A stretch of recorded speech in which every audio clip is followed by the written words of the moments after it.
2 से कितने बन जाएंगे? 4 सेल, 4 to 8 सेल स्टेज। तो ये क्या कहलाता है? मोरुला। मोरुला से 16 to 30 सेल स्टेज बनती है, जिसको ब्लास्टुला कह देंगे। तो इस ब्लास्टुला स्टेज पे ये अपने आप को एंडोमेट्रियल वॉल के साथ अटैच कर लेता है, and this process is known as implantation. इसको क्या कहते हैं बच्चों? इम्प्लांटेशन। और नेक्स्ट 9 मंथ ये यहीं पे ग्रो करता रहता है, और 9 मंथ का पीरियड क्या कहलाता है? Gestation period. हेलो बच्चों, तो आज हाउ डू ऑर्गेनिज्म रिप्रोड्यूस में फीमेल रिप्रोडक्टिव सिस्टम के बारे में डिस्कस करते हैं। तो बेटा जो मेन पार्ट्स हैं फीमेल रिप्रोडक्टिव सिस्टम के, वहां से हम स्टार्ट करते हैं। देखिए, ovaries, fallopian tube, uterus, cervix and vagina, ये 5 इंपॉर्टेंट पार्ट्स होते हैं फीमेल रिप्रोडक्टिव सिस्टम के। और इन पार्ट्स का बहुत इंपॉर्टेंट रोल होता है इन नरिशिंग ऑफ द ऑफस्प्रिंग्स। तो जो मेमरी ग्लैंड है वो भी इंपॉर्टेंट पार्ट कंसिडर किए जाते हैं फीमेल रिप्रोडक्टिव सिस्टम की। बट पहले हम इन पार्ट्स की बात करेंगे। ओवरीज पेयर्ड स्ट्रक्चर्स हैं, प्राइमरी सेक्स ऑर्गन की तरह एक्ट करते हैं, प्राइमरी सेक्स ऑर्गन है। अब बहुत सारे बच्चे को ये नहीं पता होगा what is primary sex organ. वो ऑर्गन जो गैमेट फॉर्मेशन के लिए डायरेक्टली रेस्पॉन्सिबल होता है, उसको बच्चों कह देते हैं हम प्राइमरी सेक्स ऑर्गन। और इस प्राइमरी सेक्स ऑर्गन में जो गैमेट बनता है, या हम कह सकते हैं जो ओवरी का मेन फंक्शन है वो क्या है? Production of female gamete, that is egg cell या ओवा, ओवम, कुछ भी आप कह सकते हैं, राइट।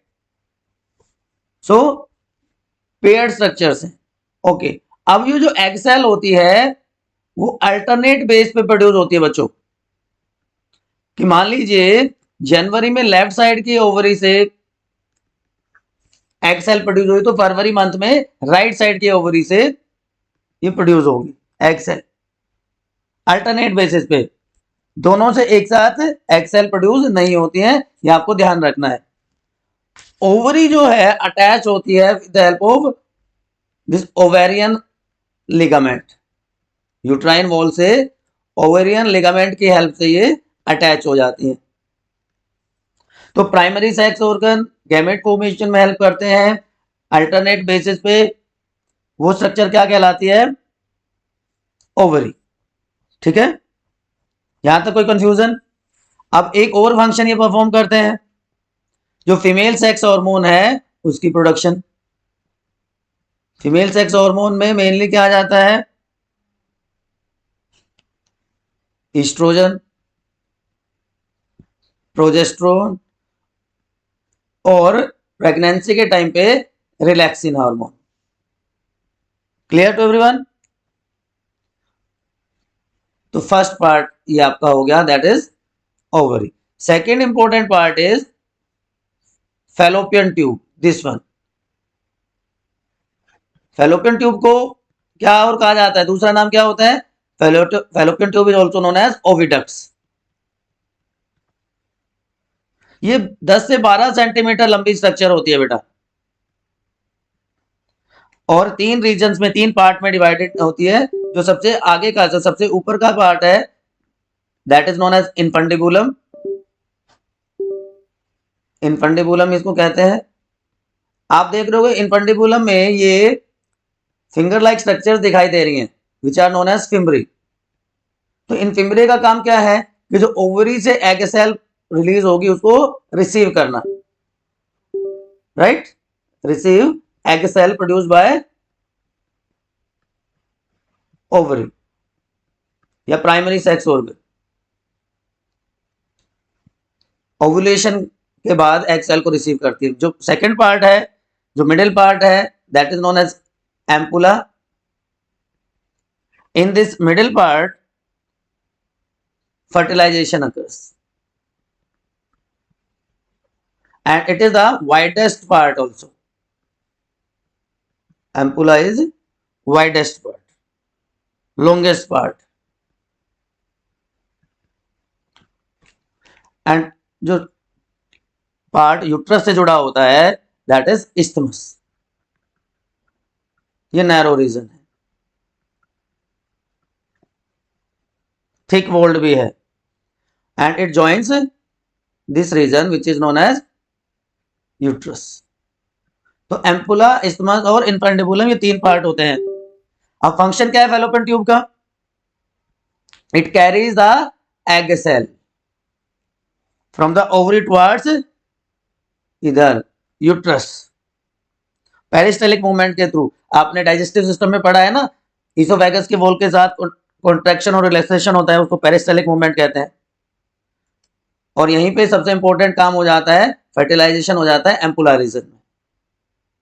उसके बाद हम आगे बढ़ते हैं, third part that is known as this one, this is known as, क्या कहते हैं इसको? अभी बताया था मैंने, यूट्रस। वुम्ब भी कहा जाता है इसको। ये होलो मस्कुलर स्ट्रक्चर है जो कि इन्वर्टेड पियर शेप होती है, इन्वर्टेड पियर शेप स्ट्रक्चर है, होलो है, इन्वर्टेड है और मस्कुलर भी है उसके साथ साथ। ठीक है ना बच्चों, याद रह जाएगा। ये भी तीन पार्ट में डिवाइडेड होती है, फंडस, बॉडी एंड सर्विक्स। ये जो नीचे का रीजन है ये क्या कहलाता है? सर्विक्स।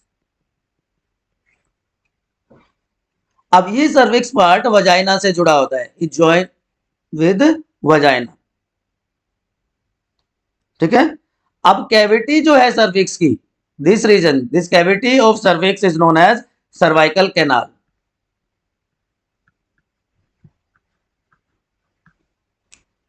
अब ऊपर की तरफ तो किससे अटैच्ड है?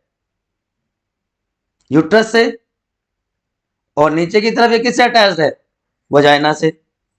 तो ऊपर की तरफ तो internal orifice, internal OS, orifice, और नीचे की तरफ क्या हो जाएगा? External orifice, external OS. ठीक है। वुम्ब मेन पार्ट होता है, body, sorry, body main part होता है जहां पे इम्प्लांटेशन होता है। तो अगर फर्टिलाइजेशन हो जाता है तो ये एंडोमेट्रियम की वॉल ठीक रह जाती है, आगे हम डिस्कस करेंगे, अदरवाइज ये डिजनरेट होना शुरू हो जाती है। तो जो वॉल है ये 3 लेयर्ड होती है, इसमें 3 लेयर्स होती हैं।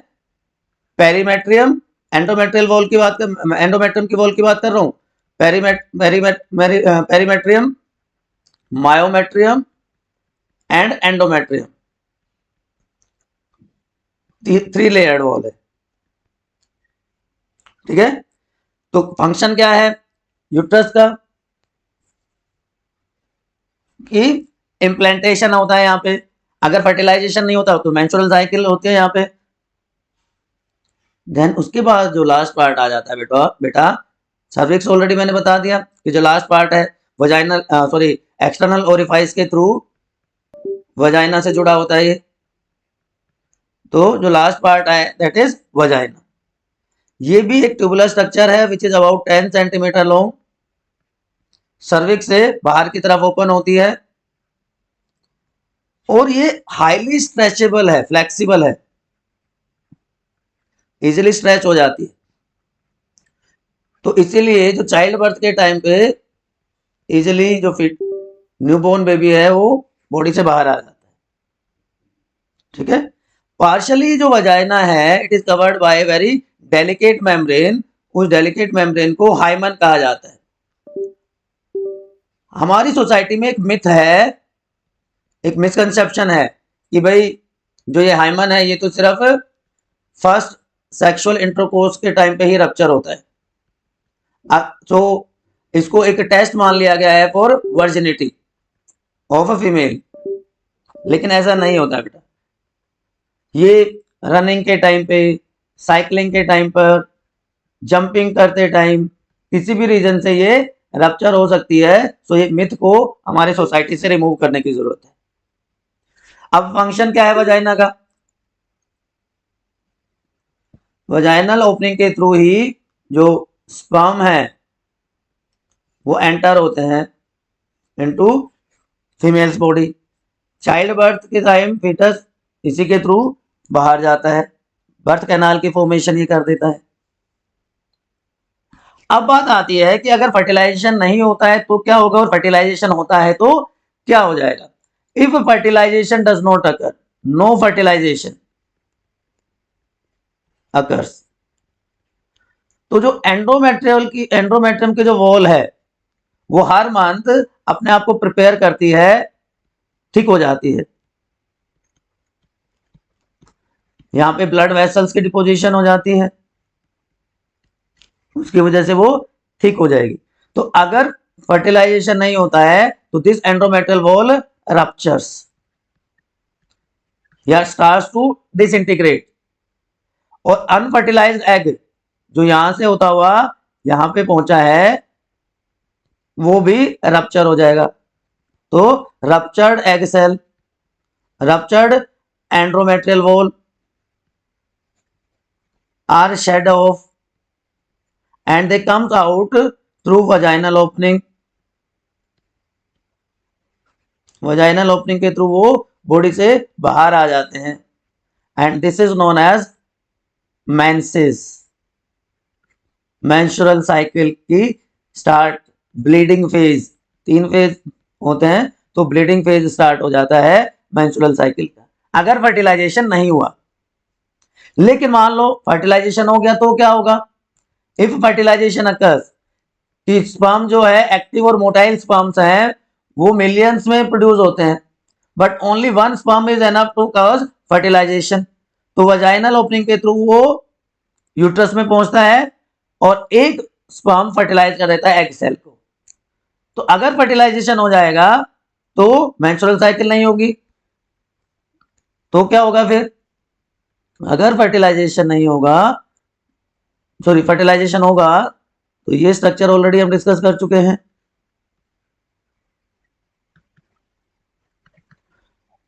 तो मैंने बताया था एम्पुला रीजन में फर्टिलाइजेशन होता है, यहां से वजाइनल ओपनिंग के थ्रू स्पर्म एंटर करता है एंड इट रीचेस हियर, और यहीं पे क्या है एग सेल है, तो एम्पुला रीजन में दोनों कंबाइन हो जाते हैं एंड फर्टिलाइजेशन अकर्स। तो फर्टिलाइजेशन के बाद जो स्ट्रक्चर बनती है उसको कह देते हैं जायगोट।